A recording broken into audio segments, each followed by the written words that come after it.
One of the old church fathers from many years ago, Saint Irenaeus, said, "The glory of God is a human being fully alive." Fully alive.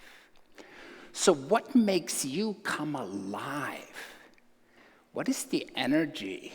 What makes you tick? What is it where you are kind of, whoa, overcome by the greater energy, by the power, the wow, the awe, the wonder, the whoa, this is so much bigger. So what moves you?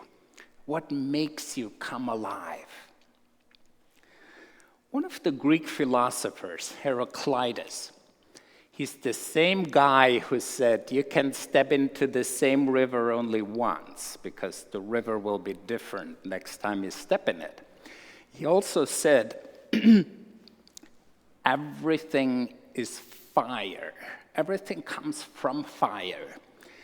And think about the wisdom of that. It's all energy, it's all dynamic from the Big Bang. The sun, the nuclear fusion, the burning of hydrogen into helium would be pretty dark and pretty chilling and cold without a sun here, wouldn't it be? And each and every one of our bodies, when you think of it, we're like a furnace. We're burning calories. We eat, we feed the furnace to keep us warm, to keep moving, to be alive. And that's how the spirit is. It's all spirit, all energy. Because if it's missing something, the core is missing. Think of it, electricity. You know when you touch the live wire, isn't it? The energy, the power is there, you get zapped. It's this, okay, it's alive. And that's how we are alive. And that energy that is moving in us, that makes us come alive, that is spirit. That's spirit. That we breathe, that we are alive. Right from the beginning of creation. Now, that is what's happening with our scriptures too. We have the Bible black on white printed. You can think of it as old stories from dead people, not a lot in there. But when the scriptures come alive, when we connect with them, when there is a spark, and that spark, when it speaks to me, when we say, like, God is still speaking, God can use the language, the experience of the scriptures to make them come alive to us. Without spirit, it's dead.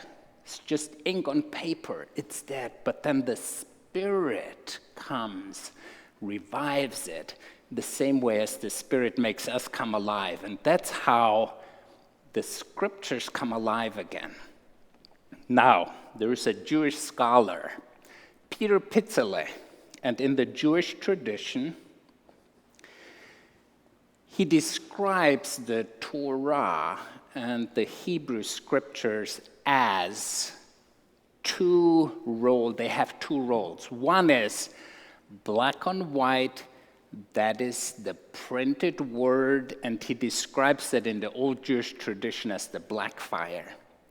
But then he describes the white spaces in between the writing. He describes that as the white fire, and that's where the Spirit comes in between the words to make it come alive. And that's when we find ourselves described in that story, something comes alive, the Spirit. Give you an example. Years ago, my father-in-law, Kurt Schwartz, was visiting. And our neighbor is Roger Rathfan.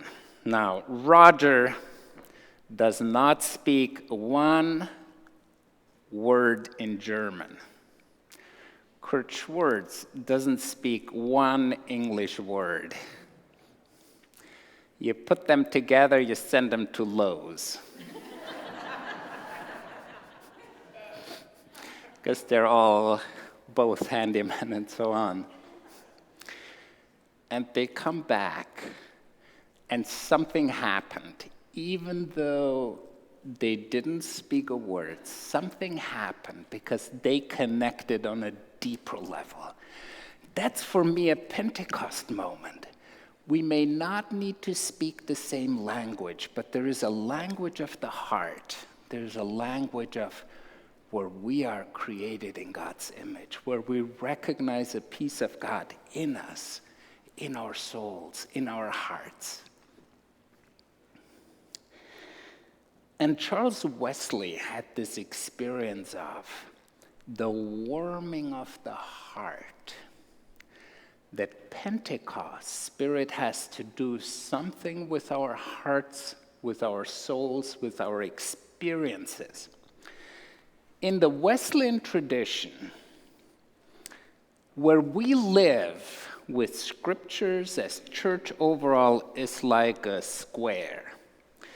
And it's called the quadrilateral because they're quad, like 4 different sides. One is scripture. One is tradition. One is reason, the brain. And the last one we often forget, that's experience. That's where we feel it. So think about scripture. We have it. We have the tradition of our ancestors who lived it, who spoke of it. The tradition of the church. We have a brain for reason, where reason and mind and brilliance and ideas come together. But when experience, when the heart and soul is missing, something is missing.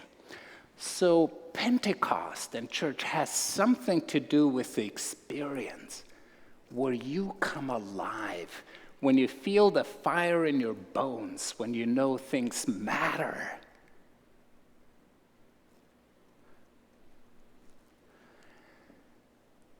The mentor of Martin Luther King Jr., his name was Howard Thurman.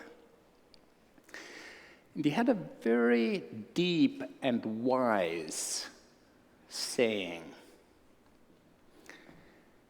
And that applies to all of our lives, no matter where and how we live. But I think in a special way for graduates and when we transition into new stages of life. He said, don't just look for what the world needs. Always so many needs around us. But look for what makes you come alive. For the world needs people who are fully alive. What makes you come fully alive? What helps you tune into the Spirit, be in touch with the fire in your belly, the fire in your bones? What makes you come fully alive?